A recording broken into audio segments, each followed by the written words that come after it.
صالح له اشرف غني څخه مهمه غوښتنه کړې ده دا چې څه یې غوښتلي دي معلومات په پښتو ټیوب چینل کې راسره وګورئ. د صالح غوښتنه غني دي د خلیلزاد ټلیفوني مکالمه راسنیزي کړي. د افغانستان د بېواکه شوي ولسمشر محمد اشرف غني لومړی مرستیال امرالله صالح له غني غوښتي چې د افغان سولې لپاره د امریکا متحده ایالاتو مخکنی ځانګړی استازی زلمی خلیلزاد ټلیفوني مکالمې راسنیزي کړي.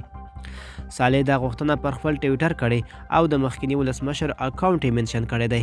امرالله صالح پر خلیلزاد له طالبانو سره د پټو معاملو تور لګولی او ویلي چې هغه د همدې په خاطر تر پایه له طالبانو سره د دوحې تړون پټې هوکړې له افغانانو پټې وساتلې.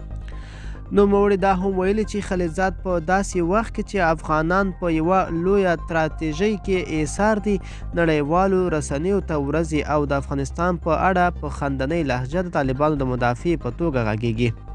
امرالله صالح د خلیلزاد اوسنی رول له 90مې سلیزې په پرتله کړی او ویلي چې نوموړي هغه مهال هم د خپلو نفتي شرکتو د ګټو او پروژو په خاطر له طالبانو ملاتړ کاوه.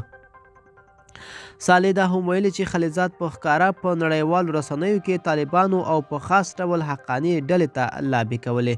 د مخکني مرستیال ولسمشر په خبره د ولسمشر غني او زلمي خلیلزاد ټلیفوني مکالمې په موجودې وي او اړینه ده چې خپره او رسنیزې شي.